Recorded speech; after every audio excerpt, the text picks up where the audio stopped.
എല്ലാ പ്രിയപ്പെട്ടവർക്കും മുരളി നെല്ലനാട് നോവൽസിലേക്ക് ഹൃദ്യമായ സ്വാഗതം. മുരളി നെല്ലനാടിൻ്റെ തുളസി ദളം തുടരുന്നു. അവതരണം രാജീവ് വെഞ്ഞാറമൂട്.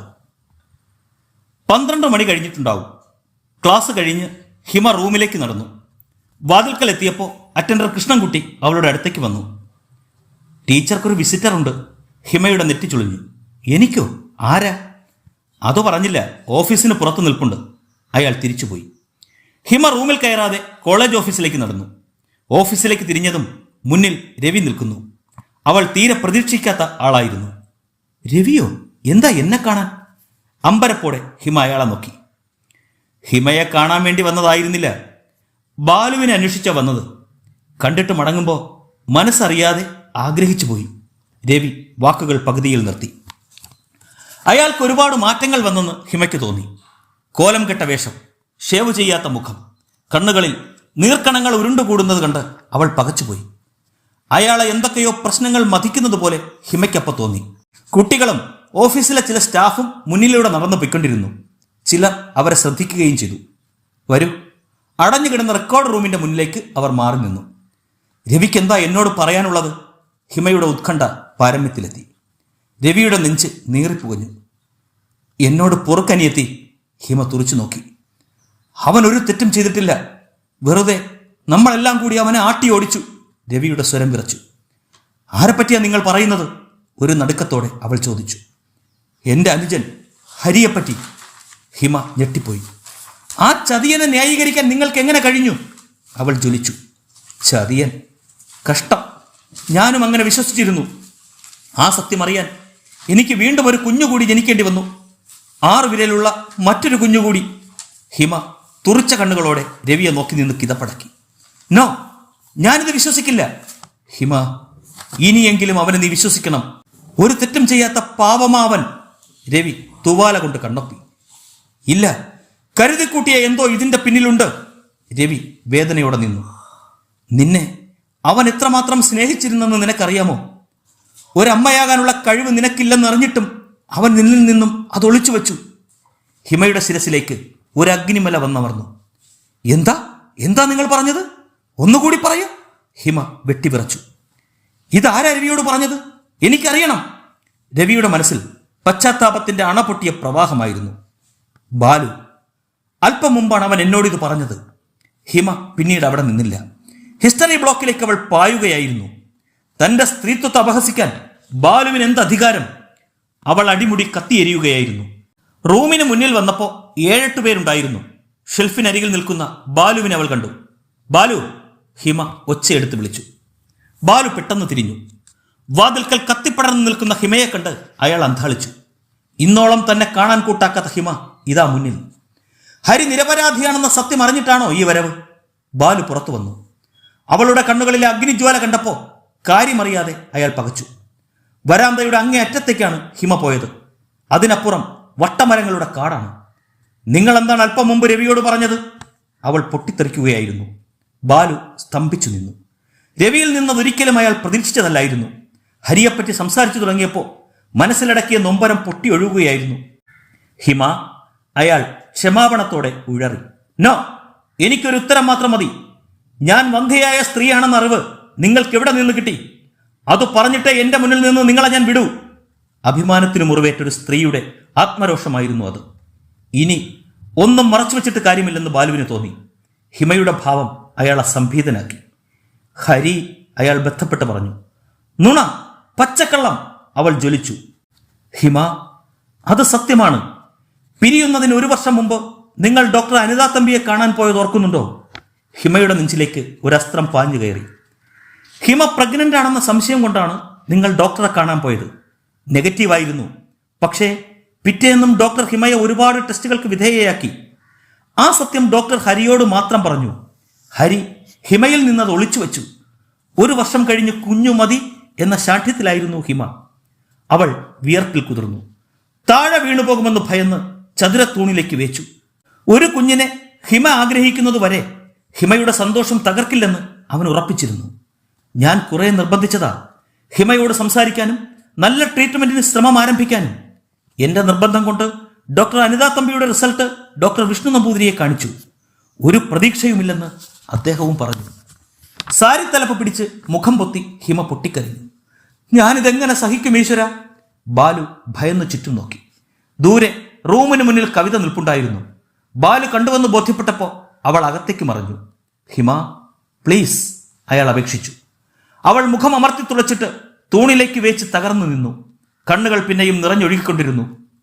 ഒരു വാക്ക് ബാലുവിനെങ്കിലും പറയാമായിരുന്നില്ലേ? ഒരു ഗദ്ഗതം പുറത്തേക്ക് തള്ളി. ഞാൻ എങ്ങനെ പറയും? ഡിവോഴ്സ് കഴിഞ്ഞിട്ടല്ലേ ഹിമ കോളേജിലേക്ക് വന്നത്? പിന്നീട് അറിയുന്നു ഹിമയുടെ വിവാഹം ഫിക്സ് ചെയ്തെന്ന്. അവൾ ദീർഘമായി ഒന്ന് നിശ്വസിച്ചു. മുഖവും കണ്ണുകളും തുളച്ചു. രവിക്ക് എന്താ സംഭവിച്ചത്? ബാലു എല്ലാ വിവരങ്ങളും അവളെ അറിയിച്ചു. അയാൾക്ക് പിറന്ന കുഞ്ഞിന്റെ കാര്യം വരെ. ഹിമയുടെ കണ്ണുകളിൽ നിന്ന് നീർത്തുള്ളുകൾ അടർന്നു വീണുകൊണ്ടിരുന്നു. ഹരി എവിടെയാണ്? ഒരു വിങ്ങലിന്റെ തികട്ടലോടെ അവൾ ചോദിച്ചു. ഒറ്റപ്പാലത്ത്. ഹിമ സാരി വലിച്ച് തോളിലൂടെ പുതച്ചു. പിന്നെ തിരിഞ്ഞു നടന്നു. നീളൻ വരാന്ത കഴിഞ്ഞവൾ മറയുന്നതുവരെ അയാൾ നോക്കി നിന്നു. ഹിമ നേരെ വീട്ടിലേക്ക് പോയി. കിടക്കയിൽ ചെന്ന് വീണവൾ തലതല്ലി കരഞ്ഞു. അടക്കി നിർത്തിയ സങ്കടം അണപൊട്ടിയൊഴുകി. തിരുത്താനാവാത്ത തെറ്റുകൾ താൻ ചെയ്തു കൂട്ടി. നിലയില്ലാ കയത്തിൽ വീണുപോയ നിസ്സഹായതയോടെ സാന്ത്വനമില്ലാതെ അവൾ ദീനം കേണു. കരഞ്ഞു കരഞ്ഞ് അവൾ ഒടുവിൽ തളർന്നു. സന്ധ്യയ്ക്ക് സിദ്ധാർത്ഥൻ മടങ്ങി വരുമ്പോൾ അവൾ കിടക്കയിലായിരുന്നു. കരഞ്ഞു വീർത്ത് അവളുടെ മുഖം കണ്ടപ്പോൾ അയാൾ അരികിൽ വന്നു. നിനക്കെന്തു പറ്റി? അവൾ ശബ്ദിച്ചില്ല. അയാളുടെ സാമീപ്യം പോലും അവളെ അസ്വസ്ഥയാക്കി. അവൾ എഴുന്നേറ്റിരുന്നു. ആ, തലവേദനയാകും. എനിക്കല്പം ചായ കിട്ടിയാൽ നന്നായിരുന്നു. തെല്ല് നീരസത്തോടെ അയാൾ തുടർന്നു. ഹിമയുടെ ശരീരം അനങ്ങിയില്ല. ഈർഷ്യയോടെ അയാൾ ഇറങ്ങിപ്പോയി. അത്താഴത്തിനൊന്നും കരുതിയിട്ടില്ലെന്ന് വൈകിയാണ് സിദ്ധാർത്ഥൻ അറിയുന്നത്. രോഷത്തോടെ അയാൾ മുറിയിൽ വന്നു. അടുക്കളയെ കയറാൻ വയ്യെങ്കിൽ പറയാമായിരുന്നില്ലേ? അവൾ മിണ്ടിയില്ല. പതഞ്ഞു വന്ന കോപം അയാൾ അമർത്തി. കുറെ നാളായി ഒരു കാര്യം പറയണമെന്ന് കരുതി ഞാൻ കൊണ്ടു നടക്കുക. അവൾ മുഖമുയർത്തി അപരിചിതനെന്നോണം അയാളെ നോക്കി. വൈകുന്നേരം വരെ ക്ലാസ് എടുത്തിട്ട് തലവേദനയുമായി നീ വന്നു കയറും. സത്യത്തിൽ ഞാൻ ആശിച്ച ഒരു ജീവിതമല്ല ഇത്. ഹിമയുടെ ഉള്ള് ചുട്ടുപഴുത്തു. ഇഷ്ടം പോലെ പണമുണ്ട്, ഇല്ലാത്തത് സമയമാണ്. ഹിമയൊന്ന് ഓർത്തു നോക്ക്. നിനക്ക് ഈ ജോലി ഉപേക്ഷിച്ചുകൂടെ? അവൾ പൊട്ടിത്തെറിക്കും മട്ടിൽ അയാളെ നോക്കി. അതെ, ഹിമ ജോലി രാജിവെക്കണം, ഉറച്ച സ്വരത്തിൽ പറഞ്ഞിട്ട് സിദ്ധാർത്ഥൻ വെട്ടിത്തിരിഞ്ഞ് പുറത്തേക്ക് പോയി. സിദ്ധാർത്ഥന്റെ വാക്കുകൾ ഹിമയുടെ മനസ്സിൽ ചാട്ടവാർ പോലെ പൊളഞ്ഞു. ജോലി ഉപേക്ഷിക്കാൻ എത്ര ലാഘവത്തോടെയാണ് അയാൾ പറഞ്ഞത്. താൻ ചെയ്തു കൂട്ടിയതൊക്കെ തിരുത്താനാവാത്ത തെറ്റുകളായിപ്പോയല്ലോ ഈശ്വര. മുറിക്ക് പുറത്തേക്ക് ഇറങ്ങിയ സിദ്ധാർത്ഥൻ അവളുടെ കരച്ചിൽ കേട്ട് അകത്തേക്ക് വന്നു. ഹിമ. സിദ്ധാർത്ഥൻ ഇരുന്നിട്ട് അവളുടെ തോളിൽ കൈവച്ചു. അവൾ ക്ഷണം ആ കൈ എടുത്തു മാറ്റി. പിന്നെ എഴുന്നേറ്റിരുന്ന് ടവൽ കൊണ്ട് മുഖം തുടച്ചു. ഹിമ, നീ ഒന്ന് ആലോചിച്ചു നോക്കിയേ. വിവാഹം, കുഞ്ഞുങ്ങൾ, സ്വസ്ഥമായ ജീവിതം, ഇതൊക്കെയല്ലേ ഏത് സ്ത്രീയും ആഗ്രഹിക്കുന്നത്? പണത്തിന് ഞെരുക്കമുള്ളവരാ ഭാര്യയെ ഉന്തിത്തള്ളി പണിക്ക് വിടുന്നത്. ഇവിടെ നേരെ മറിച്ച. പരിഹാസത്തോടെ അയാൾ ചിരിച്ചു. ഹിമയുടെ മനസ്സ് പൊള്ളി. അവൾക്ക് മറുപടി പറയാതിരിക്കാനായില്ല. ഞാൻ ഈ ജോലി തിരഞ്ഞെടുത്തത് പണത്തിനോ നല്ല വിവാഹബന്ധത്തിനോ അല്ല. എന്റെ ഐഡന്റിറ്റിയായി ഈ ജോലി. അതുപേക്ഷിക്കാൻ ആര് പറഞ്ഞാലും ഞാൻ അനുസരിക്കില്ല. അവളുടെ മറുപടി സിദ്ധാർത്ഥനെ ചൊടിപ്പിച്ചു. അയാളുടെ മുഖം ചുവന്നു. ഐഡന്റിറ്റി, അയാൾ പുച്ഛിച്ചു. എനിക്കിത് പുതിയ അറിവാ. നിങ്ങൾക്ക് പലതും പുതിയ അറിവുകളാകും, അവൾ ഉടൻ പ്രതികരിച്ചു. സിദ്ധാർത്ഥന്റെ കണ്ണുകളിൽ കനലെരിഞ്ഞു. നിങ്ങളെന്ന പ്രയോഗം അയാളെ ചൂട് പിടിപ്പിച്ചു. അതെ, എനിക്ക് പലതും പുതിയ അറിവുകൾ തന്നെയാ. നിനക്കങ്ങനെ ആകണമെന്നില്ല. അല്ല, അനുഭവങ്ങൾ കൂടുതൽ നിനക്കാണല്ലോ. അയാളുടെ ദുസ്സൂചന നിറഞ്ഞ വാക്കുകൾ അവളുടെ ഹൃദയത്തിൽ ചൂണ്ടക്കൊളുത്തുപോലെ ഉടക്കി. ശരീരം അടിമുടി വിറഞ്ഞു കയറി. ഞാനൊരു രണ്ടാം തരക്കാരിയാണെന്നല്ലേ നിങ്ങൾ പറഞ്ഞതിന്റെ അർത്ഥം? കുറെ നാളായി ഒളിഞ്ഞും തെളിഞ്ഞും നിങ്ങൾ ഇത് പറയുന്നു. നിങ്ങളുടെ ജീവിതത്തിൽ ഇരന്നു കയറി വന്നതല്ല. എല്ലാവരും കൂടി എന്നെ കൊണ്ടുവന്ന് തള്ളുകയായിരുന്നു. നിങ്ങൾക്കും അതിലൊരു പങ്കുണ്ട്. അവൾ കിതപ്പോടെ നിർത്തി. ആ, നിന്റെ കഥ കേട്ടപ്പോൾ എനിക്ക് ദയ തോന്നി. പക്ഷേ ഇന്നും നിന്റെ മനസ്സിൽ പഴയ പലതുമാണ്. നിനക്കത് നിഷേധിക്കാനാവുമോ? അയാളുടെ ചോദ്യത്തിൽ വെല്ലുവിളിയുടെ ധ്വനിയുണ്ടായിരുന്നു. അവൾ മുഖം താഴ്ത്തിയിരുന്ന് കിതച്ചു. കത്തിജ്വലിച്ച് സിദ്ധാർത്ഥൻ മുറിയിൽ നിന്ന് ഇറങ്ങിപ്പോയി. ഹിമയ്ക്ക് ഭ്രാന്ത് പിടിക്കുന്നത് പോലെ തോന്നി. അവൾ എഴുന്നേറ്റ് ചെന്ന് വാതിൽ ഊക്കോടെ വലിച്ചടച്ചു. സിദ്ധാർത്ഥൻ പിന്നീട് മുറിയിൽ വന്നില്ല. രാത്രി മുഴുവനും അവൾ കരയുകയായിരുന്നു. ഹരിയുടെ ഓർമ്മകൾ അവളെ ചുട്ടരിച്ചു. പിറ്റേന്ന് അവളോട് ഒരക്ഷരം പോലും ഉരിയാടാതെ സിദ്ധാർത്ഥൻ ഓഫീസിലേക്ക് പോയി. കോളേജിലേക്ക് പോകാനുള്ള മനസ്സ് ഹിമയ്ക്കില്ലായിരുന്നു. എത്ര കരഞ്ഞു തീർത്തിട്ടും ഉള്ളിലൊരു കടൽ അലറി തിമർക്കുകയായിരുന്നു. മമ്മിയെ കാണണമെന്ന് അവൾക്ക് തോന്നി. പിന്നീട് താമസിച്ചില്ല, കാർ എടുത്ത് പത്മാലയത്തിലേക്ക് തിരിച്ചു. മുറ്റത്ത് വന്നിറങ്ങുമ്പോൾ പുറത്ത് ആരെയും കണ്ടില്ല. അവൾ സ്വീകരണ മുറിയിൽ കടന്നു. ആ, മോളായിരുന്നോ? പുറത്തേക്ക് പോകാൻ തയ്യാറായി വന്ന പ്രഭാകരൻ അതിശയിച്ചു പോയി. പത്മജ വിടർന്ന മുഖവുമായി ഓടിയെത്തി. മമ്മിയെ കണ്ടപ്പോ ഹിമയുടെ കണ്ണുകൾ നിറഞ്ഞു. എന്താ മോളെ, നീ എന്തിനാ കരയണേ? പത്മജ സംഭ്രമിച്ചു പോയി. പ്രഭാകരനും വല്ലാതൊന്നു പകച്ചു. സിദ്ധു എവിടെ? അയാൾ ഉത്കണ്ഠപ്പെട്ടു. അവൾ അതിന് ഉത്തരം പറഞ്ഞില്ല. പകരം അയാളുടെ മുഖത്ത് നോക്കി ഇടർച്ചയോടെ ചോദിച്ചു, 1 വർഷത്തെ സമയം വിവാഹത്തിനായി ഞാൻ ചോദിച്ചതല്ലേ ഡാഡി? അതെനിക്ക് തന്നിരുന്നെങ്കിൽ. ഒരു വിങ്ങൽ അവളുടെ തൊണ്ടയിൽ കുരുങ്ങിപ്പിടഞ്ഞു. പ്രഭാകരൻ ഉൾക്കിടിലത്തോടെ മകളെ നോക്കി. ഹരി ഒരു തെറ്റും ചെയ്തിട്ടില്ല, പാവമായിരുന്നു. ആ മനസ്സിൽ ഞാൻ മാത്രമായിരുന്നു. എന്നിട്ട് ചെയ്യാത്ത കുറ്റത്തിന് ഞാൻ ശിക്ഷിച്ചു. താലിമാല ഊരി മുഖത്തെറിഞ്ഞു. അതിന്റെ ശിക്ഷയാ ഞാനിന്ന് അനുഭവിക്കണേ. ഗദ്ഗദം അവളുടെ വാക്കുകളെ ശിഥിലമാക്കി. പ്രഭാകരനും പത്മജയും സ്തബ്ധരായി നിൽക്കുകയായിരുന്നു. എന്റെ ഈശ്വര, എന്താ ഈ കുട്ടി പറയണേ? പത്മജ ഒച്ച വച്ച് കരഞ്ഞു. മോളെ. പ്രഭാകരൻ അവളുടെ ഇരു തോളിലും പിടിച്ചു. ഹിമയുടെ നിയന്ത്രണം മറ്റുപോയി. അയാളുടെ നെഞ്ചിൽ വീണ് അവൾ വിങ്ങി വിങ്ങി കരഞ്ഞു. അടക്കിവെച്ച ആത്മനൊമ്പരങ്ങളുടെ മഹാസാഗരം അണപൊട്ടി ഒഴുകുകയായിരുന്നു. അവളെല്ലാം പറഞ്ഞു. ഹരിയുടെ നിരപരാധിത്വം, തനിക്കൊരു കുഞ്ഞിന്റെ അമ്മയാകാനുള്ള കഴിവില്ലെന്ന സത്യം, എല്ലാം എല്ലാം. മകൾ പറഞ്ഞതെല്ലാം കേട്ട് പത്മജ സെറ്റിയിൽ തളർന്നു വീണു. പ്രഭാകരനും സ്തംഭിച്ചിരുന്നു പോയി. എനിക്കിനി പിടിച്ചു നിൽക്കാനാവില്ല ഡാഡി. ഹരിയെ കാണണം. ആ കാലിൽ വീണ് മാപ്പിനായി യാചിക്കണം. അത്രയെങ്കിലും ചെയ്തില്ലെങ്കിൽ ഹൃദയം പൊട്ടി ഞാൻ മരിച്ചു പോവും. വിതുമ്പിപ്പൊട്ടി ഹിമ മുകളിലെ തന്റെ മുറിയിലേക്ക് ഓടി. ഞാൻ പറഞ്ഞതിന് മോഹിനി മറുപടി തന്നില്ലല്ലോ. മുറിയിലൂടെയുള്ള നടത്തം നിർത്തിയിട്ട് ആനന്ദ് മോഹിനിയുടെ നേരെ തിരിഞ്ഞു. അവൾ സെറ്റിയിൽ ചാരിയിരിക്കുകയായിരുന്നു. അയാളുടെ ആശങ്ക മോഹിനിക്ക് അപ്പോൾ വ്യക്തമായി. കുഞ്ഞു വളരുമ്പോൾ അവകാശവും പറഞ്ഞു വന്നാൽ അതൊരു തലവേദനയാകും. എന്ത് ചെയ്യണമെന്നാണ് ആനന്ദ് പറയുന്നത്? കുഞ്ഞിനെ രവിക്ക് വിട്ടുകൊടുക്കരുത്. ചായയുമായി വാതിൽക്കലെത്തിയ രാധ അത് കേട്ട് നടുങ്ങി. ചായക്കപ്പുകൾ ടീപ്പോയിൽ വെച്ചിട്ട് അവൾ മുറിവിട്ടു. കുഞ്ഞിനെ കൊണ്ടുപോകാൻ അയാൾ ഉടൻ വരില്ലേ? അതെ, കുഞ്ഞിന് സുഖമില്ലെന്നോ മറ്റോ പറഞ്ഞ് വേറൊരു ദിവസത്തേക്ക് മാറ്റിവെക്കണം. കുഞ്ഞിനെ താൻ ഏതെങ്കിലും അനാഥാലയത്തിൽ കൊണ്ടാക്കണം. ഭാവിയിൽ നമുക്കൊരു പ്രശ്നവും ഉണ്ടാവില്ല. ആനന്ദ് പറഞ്ഞത് നല്ല കാര്യം തന്നെ. പക്ഷേ രവിയുടെ കണ്ണിൽ മണ്ണിടാൻ കഴിയുമോ? ഭൂമിയുടെ ഏത് കോണിൽ പോയി ഒളിച്ചാലും അയാൾ വെറുതെ വിടില്ല. അവളുടെ വാക്കുകളിൽ ഭയം നിറഞ്ഞിരുന്നു. 10-15 കൊല്ലം നമ്മൾക്ക് ഗൾഫിൽ തങ്ങാം. രവിയെ ആനന്ദിന് നന്നായിട്ടറിയില്ല. നമ്മൾ പറയുന്നത് വിശ്വസിച്ച് അയാൾ മടങ്ങിപ്പോവില്ല. കുഞ്ഞിനെ അയാൾ തന്നെ കൊണ്ടുപോയിക്കോട്ടെ. ഇതിന്റെ പേരിൽ നമ്മുടെ യാത്ര മുടങ്ങരുത്. യാചനയോടെ അവൾ പറഞ്ഞു.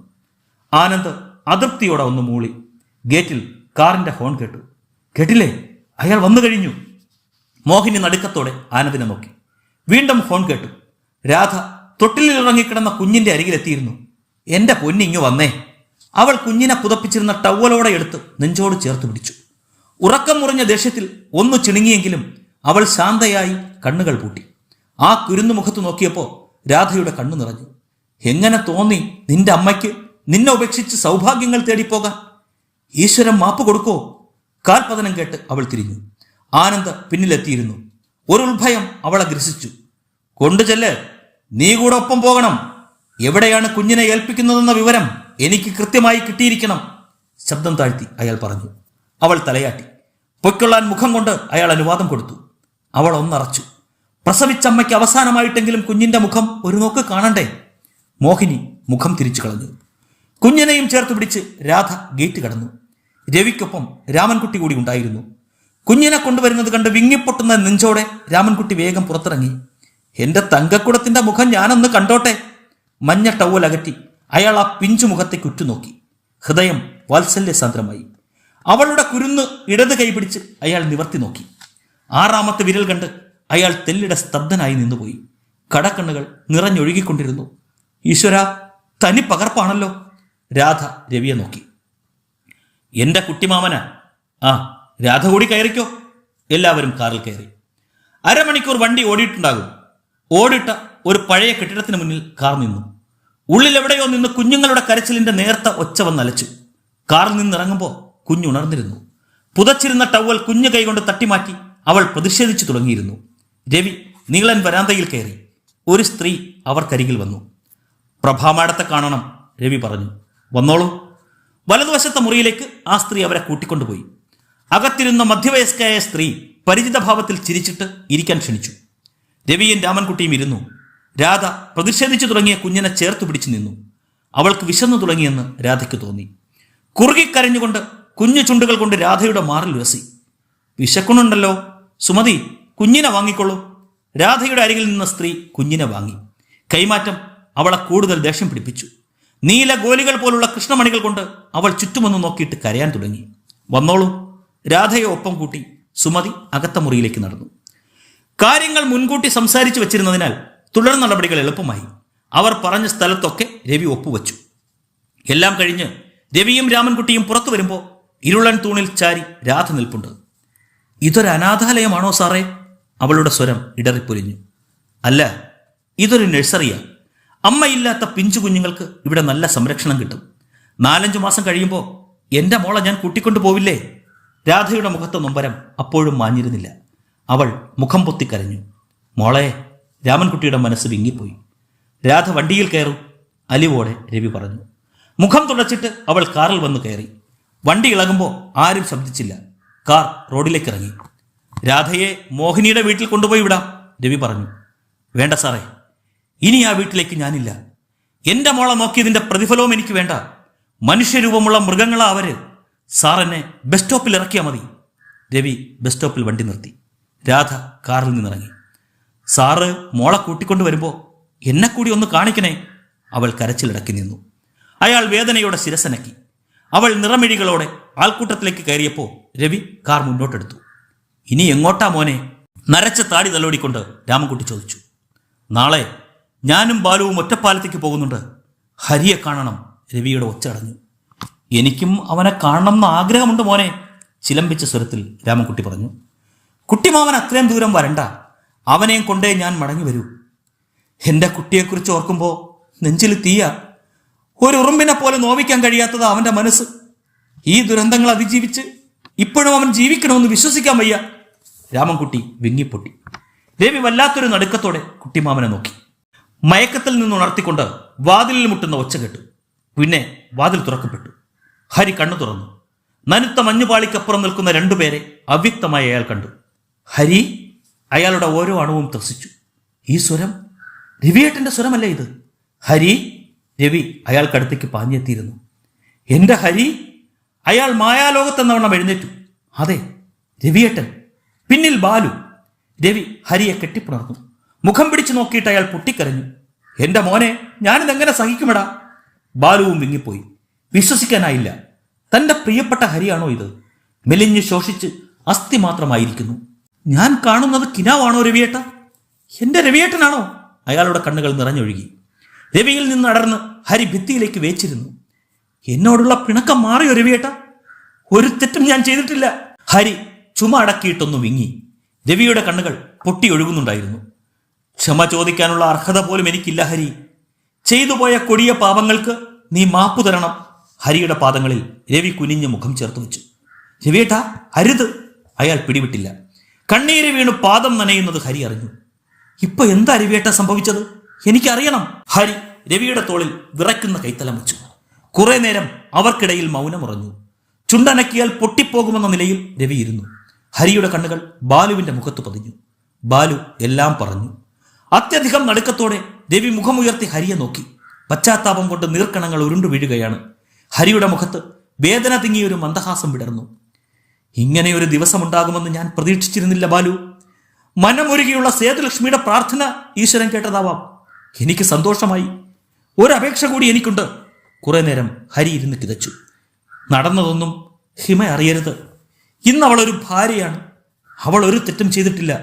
വിധിയൊരുക്കിയ ചതിയിൽ ആരായാലും വീണു പോകില്ലേ? ഹരി നിരപരാധിയാണെന്നറിഞ്ഞാൽ അവൾ തകർന്നു പോകും ബാലു. ആ മനസ്സെനിക്കറിയാം. സമാധാനത്തോടെ എൻ്റെ ഹിമ ജീവിച്ചോട്ടെ. ഹരിയുടെ 2 കണ്ണുകളും നിറഞ്ഞൊഴുകി. കരുവാളിച്ച അധരങ്ങൾ വിറച്ചുകൊണ്ടിരുന്നു. രവി എന്തോ പറയാൻ തുടങ്ങിയപ്പോൾ ബാലു കണ്ണുകൾ കൊണ്ട് വിലക്കി. രവിക്ക് സഹിക്കാനായില്ല. ഈശ്വര! അയാൾ ഹരിയുടെ കരം ചുറ്റിപ്പിടിച്ച് നെഞ്ചോട് ചേർത്ത് വിങ്ങി. നിങ്ങൾ പൊയ്ക്കൊള്ളൂ, ഹരി പതിയെ പറഞ്ഞു. നിന്നെ കൂട്ടിക്കൊണ്ടു പോകാനാ ഞങ്ങൾ വന്നത്. രവി കൈ നെഞ്ചോട് ചേർത്ത് വെച്ചു. ഇത് പഴയ ഹരി അല്ല. ഒരു തിരിച്ചുവരവിന് എനിക്ക് കഴിയില്ല രവിയേട്ട. കുട്ടിമാമനൊപ്പം വരാൻ തയ്യാറായതാ. നിന്നെയും കൊണ്ടേ മടങ്ങൂന്ന് വാക്ക് കൊടുത്തിട്ടാണ് ഞാൻ വന്നത്. എൻ്റെ ഒപ്പം നീ വരില്ലെങ്കിൽ ഞാനും നാട്ടിലേക്കില്ല. ഒരല്പം മനസമാധാനം തേടി ഞാനും പോവുകയാണ്. വേണ്ട, ഞാൻ വരാം. രവിയേട്ടൻ എൻ്റെ ഒരു ആഗ്രഹം സാധിച്ചു തരാമോ? ഹരി ചോദിച്ചു. പറയടാ, നിന്റെ രവിയേട്ടൻ എന്താ ചെയ്യേണ്ടത്? ഞാൻ നന്ദിയത്ത് വരുമ്പോൾ എനിക്ക് എൻ്റെ ഏട്ടത്തി അമ്മയെ അവിടെ കാണണം. ഇനിയും ആ പാവം പെൺകുട്ടിയെ തീ തീറ്റിക്കരുത് രവിയേട്ട. രവി നിറകണ്ണുകളോടെ ഹരിയെ നോക്കി. അവളുടെ മുഖത്ത് നോക്കാനുള്ള യോഗ്യത എനിക്കില്ല ഹരി. തെറ്റുകൾ മുഴുവനും രവിയേട്ടൻ മാത്രമല്ലല്ലോ ചെയ്തത്. ക്ഷമിക്കാനും പൊറുക്കാനും സേതുവിന് കഴിയും. രവിയേട്ടൻ സേതുവിനെ വിളിക്കണം. സേതു വരും. അമ്മയുടെ ആത്മാവിനും അതുകൊണ്ടേ ശാന്തി കിട്ടൂ. നിങ്ങളെ കാണാൻ ഞാൻ വരും. അല്ലാതൊരു തിരിച്ചു വരവൻ എനിക്കാവില്ല, ഉറച്ച സ്വരത്തിൽ ഹരി പറഞ്ഞു. രവി ശബ്ദിക്കാതെയിരുന്നു.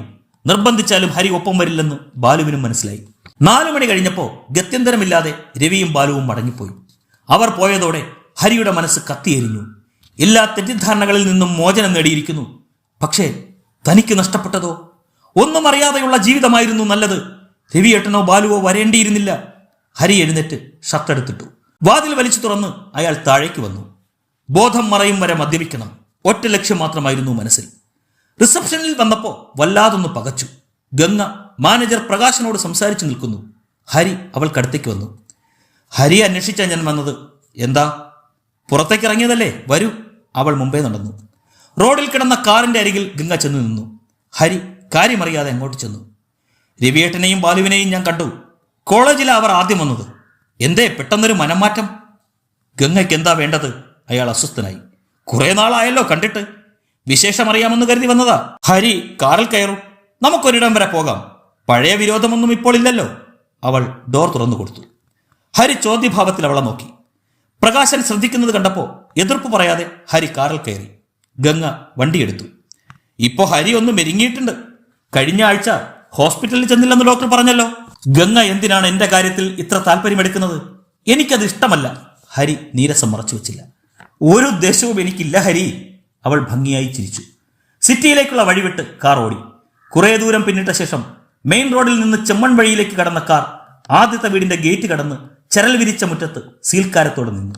ഹരി ഗംഗയെ തറപ്പിച്ചു നോക്കി. ഭയക്കണ്ട, എന്റെ വീടാ.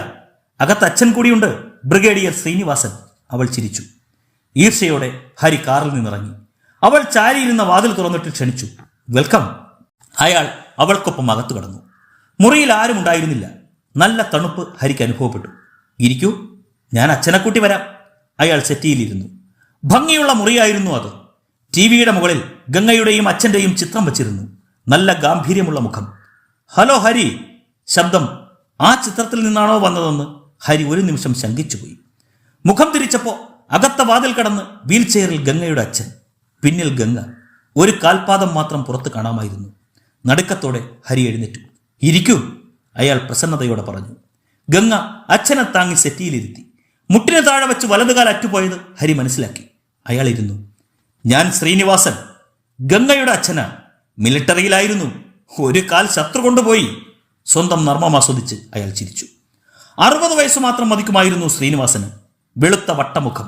ചിത്രത്തിൽ കണ്ടതുപോലെ പിരിച്ചുവെച്ച മീശയൊന്നും ഉണ്ടായിരുന്നില്ല. ഞാൻ ചായ എടുക്കാം. ഗംഗ ഹരിയെ നോക്കി ചിരിച്ചിട്ട് അകത്തേക്ക് നടന്നു.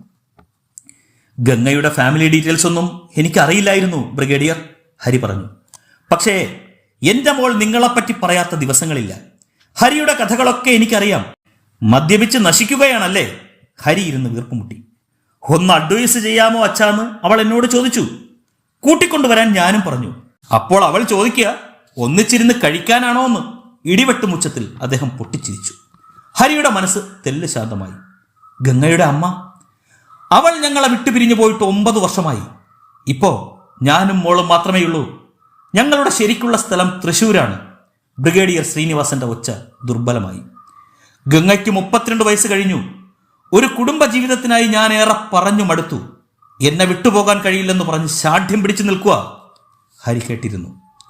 എന്നോടുള്ള അടുപ്പം അവൾക്ക് ഹരിയോടുമുണ്ടെന്ന് ഞാൻ മനസ്സിലാക്കാൻ തുടങ്ങിയിട്ട് കുറെ നാളായി. ആ അടുപ്പത്തിന്റെ ദിശ ഇപ്പോൾ ഗതിമാറിക്കഴിഞ്ഞിരിക്കുന്നു. കുറേശ്ശെ അത് പുറത്തു കൊണ്ടുവരാനും എനിക്ക് കഴിഞ്ഞിട്ടുണ്ട്.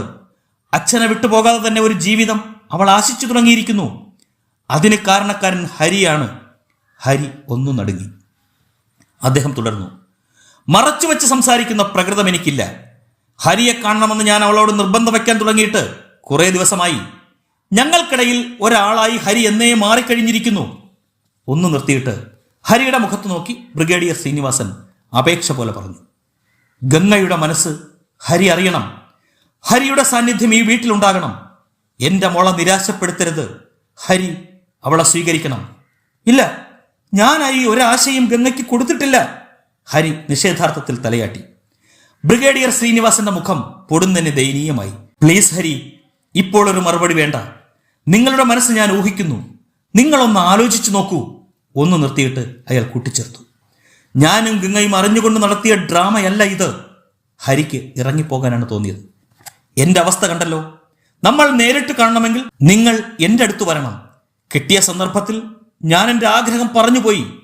അല്പനേരം മൗനം പടർന്നു. ഹരിയുടെ ഭാവപ്പകർച്ച ശ്രദ്ധിച്ച് ബ്രിഗേഡിയർ ഇരുന്നു. ട്രേയിൽ ചായക്കപ്പുകളുമായി ഗംഗ വന്നു. ചായ കഴിക്കൂ. അവൾ ഹരിയുടെ നേരെ കപ്പ് നീട്ടി. അയാൾ ചായ വാങ്ങി പതിയെ കുടിച്ചു തുടങ്ങി. ഗംഗ എതിരെ ഇരുന്നു. ഹരി മൂഡൌട്ടായല്ലോ. അച്ഛൻ ഉപദേശിച്ചു കാണും. അവൾ രണ്ടാളെയും നോക്കി. ഏയ്, ബ്രിഗേഡിയർ നിഷേധിച്ചു. ഹരി ചായക്കപ്പ് താഴെ വെച്ചിട്ട് എഴുന്നേറ്റു. ഞാൻ ഇറങ്ങുന്നു. ഗംഗ അമ്പരപ്പോട് അച്ഛൻ നോക്കി. അയാൾ മുഖം കുനിച്ചു കളഞ്ഞു. ഹരി പുറത്തേക്കിറങ്ങി. ഗംഗ ഓടി അടുത്തെത്തി. ഞാൻ കൊണ്ടുവിടാം, ഹരി കാറിൽ കയറൂ. ഒന്ന് ആലോചിച്ച ശേഷം അയാൾ കാറിൽ കയറി. അവൾ വണ്ടി സ്റ്റാർട്ട് ചെയ്തു. ഡ്രൈവ് ചെയ്യുമ്പോഴും അവൾ അയാളെ കടക്കണ്ണ് കൊണ്ട് ശ്രദ്ധിക്കുന്നുണ്ടായിരുന്നു. പൊട്ടിത്തെറിക്കും മട്ടിലാണ് ആ ഇരിപ്പ്. ഏറെ ആൾവാസമില്ലാത്തൊരു സ്ഥലത്തെത്തിയപ്പോൾ ഹരി ശ്രദ്ധിച്ചു. വണ്ടി നിർത്ത്. അവൾ ബ്രേക്ക് ചെയ്തു. ഹരി കാറിൽ നിന്നിറങ്ങി. ഗംഗയും പകച്ചമട്ടിൽ ഇറങ്ങി വന്നു. ഗംഗയുടെ അച്ഛൻ ചില കാര്യങ്ങൾ എന്നോട് പറഞ്ഞു. ഗംഗ കൂടി അറിഞ്ഞിട്ടാണോ അദ്ദേഹം അത് പറഞ്ഞതെന്ന് എനിക്കറിയണം. ഗംഗയ്ക്ക് കാര്യം മനസ്സിലായി. അവൾ അയാൾക്ക് അഭിമുഖം വന്നു. ഞാൻ അറിഞ്ഞിരുന്നില്ല ഹരി. അച്ഛൻ എന്താണ് പറഞ്ഞതെന്ന് എനിക്കറിയില്ല. നോക്കൂ ഗംഗ, നിന്റെ നല്ല മനസ്സ് ഞാൻ അറിയുന്നു. മരണവുമായി സല്ലപിച്ച് അനാഥനായി ആശുപത്രിയിൽ കിടന്നപ്പോൾ സാന്ത്വനവുമായി ഗംഗ മാത്രമേ ഉണ്ടായിരുന്നുള്ളൂ. ഉള്ളുവേദനിച്ചുകൊണ്ട് ഞാൻ മോശമായി പെരുമാറിയിട്ടുണ്ട്. എന്നിട്ടും ഗംഗ അത് അവഗണിച്ചു. ഈ സഹാനുഭൂതിക്ക് നിറഭേദമുണ്ടാകുമെന്ന് ഞാൻ ഭയന്നിരുന്നു. അവൾ കാറിനരികിൽ വന്നു നിന്നു. അതെ, ഹരിയുടെ കഥകൾ കേട്ടപ്പോൾ മനസ്സിൽ വേദന തോന്നി. ഹരി ദൂരെ നിന്നും നോട്ടം പറിച്ചെടുത്തു. ഈ ശരീരത്തിലെ ചലനം എപ്പോൾ നിലയ്ക്കുമെന്ന് എനിക്കറിയില്ല. മരണത്തോട് ഓടിയെടുക്കുകയാണ് ഞാൻ. ഗംഗ വരരുത്, ഞാൻ അനുവദിക്കില്ല. കിതപ്പ് കൊണ്ട് അയാളുടെ നെഞ്ച് ഉയർന്നു താണു. മദ്യം ഉപേക്ഷിച്ചാൽ ഹരിയുടെ ആരോഗ്യം നേരെയാവും. ഡോക്ടർ ഉറപ്പു തന്നതല്ലേ? അവൾ ആശ്വസിപ്പിച്ചു. അയാൾ നിഷേധാർത്ഥത്തിൽ ശിരസനക്കി. ശാപം കിട്ടിയ പുരുഷായുസ ഇത്. സ്നേഹിച്ചവർക്കൊക്കെ തീരാവേദനകൾ നൽകാനേ എനിക്ക് കഴിഞ്ഞിട്ടുള്ളൂ. ഒരു പെണ്ണിനെ കണ്ട് കൊതിച്ചു. ആ ആഗ്രഹം അവൾക്ക് സമ്മാനിച്ചത് കനൽപാതയായിരുന്നു. ജീവിതത്തിലേക്ക് വന്നത് മറ്റൊരു പെണ്ണും. മഞ്ഞുതുള്ളിയുടെ നൈർമല്യമുള്ളവൾ. അവൾക്കും ദുരന്തങ്ങൾ മാത്രം ഞാൻ കൊടുത്തു. ഇനി മറ്റൊരാൾ കൂടി വയ്യ. ഗംഗ മറന്നേ തീരൂ. അയാൾ നെഞ്ചമർത്തി പിടിച്ചു നിന്ന് വിമ്മിട്ടപ്പെട്ടു. ഹിമ ചെയ്തത് ന്യായീകരിക്കുകയാണോ? പെട്ടെന്ന് ഗംഗ ചോദിച്ചു. അവൾ ഒരു തെറ്റും ചെയ്തിട്ടില്ല. എന്നെ അവൾ അന്ധമായി സ്നേഹിച്ചിരുന്നു. ആ മനസ്സ് ഞാൻ നന്നായി അറിഞ്ഞിരുന്നു. എന്നെയും സേതുലക്ഷ്മിയെയും ചേർത്തുള്ള അപവാദ കഥകൾ കേട്ടിട്ടും അവൾ ക്ഷമിച്ചു. ഏതു പെണ്ണും അടിതെറ്റിപ്പോകുന്ന കരുക്കൾ വെച്ചല്ലേ വിധി എന്നോട് കളിച്ചത്. അയാളുടെ കണ്ണുകളിലെ നനവ് പതിയെ കവിളുകളിലേക്ക് പടർന്നിറങ്ങി. മറക്കാം ഹരി അതൊക്കെ. ഹിമ മറന്നില്ലേ? ഇന്നവൾ നല്ല ഭാര്യയായി കഴിയുന്നില്ലേ? എനിക്ക് കഴിയില്ല ഗംഗേ. എന്റെ മനസ്സിൽ അവൾ മാത്രമേ ഉള്ളൂ. ഈ നെഞ്ചിലെ തുടിപ്പിപ്പോഴും ഹിമയെന്ന, നിശ്വാസം പോലും ഹിമയെന്ന, എന്റെ ബോധാബോധങ്ങളിലെ ചൂരും ചുരുക്കും അവൾ മാത്രമാണ്. ഗംഗ ധരിച്ചു നിന്നുപോയി. കാണാനെ അവളുടെ കണ്ണുകൾ നിറഞ്ഞുകൊണ്ടിരുന്നു. നിമിഷങ്ങൾ അടർന്നു വീണു. ഒരു തണുത്ത കാറ്റ് കുന്നുകയറി വന്നു. ഹരി, അവൾ വിളിച്ചു. അയാൾ മുഖം തിരിച്ചു. ഹരിയെ അറിയാൻ ഞാൻ ഒരുപാട് വൈകി. ഞാനെന്നല്ല, ആർക്കും ഹരിയെ മനസ്സിലാക്കാൻ കഴിയാതെ പോയി. എൻ്റെ മനസ്സിലുണ്ടായ അവിവേകം ഹരി പൊറുക്കണം, ഇടറിക്കൊണ്ടവൾ പറഞ്ഞു. ഗംഗയുടെ നല്ല മനസ്സിന് നന്ദി. വേദനയോടെ അയാൾ ചിരിച്ചു. കാറിൽ കയറൂ. അവൾ ഡോർ തുറന്നു. വേണ്ട, ഗംഗ മടങ്ങിപ്പൊയ്ക്കോ. എനിക്ക് ഓട്ടോ കിട്ടും. സിറ്റിയിലേക്ക് പോകണം. ബാറിലേക്കല്ലേ? നൊമ്പരത്തോടെ അവൾ ചോദിച്ചു. അയാൾ ഒന്നും പറയാതെ നടന്നകന്നു. പ്രിയപ്പെട്ടവരെ, തുളസീദളം അടുത്ത ലക്കത്തിൽ തുടരും. നിങ്ങളുടെ അഭിപ്രായങ്ങൾ ഞങ്ങളെ അറിയിക്കുമല്ലോ. സ്നേഹപൂർവ്വം, രാജീവ് വെഞ്ഞാറമൂട്.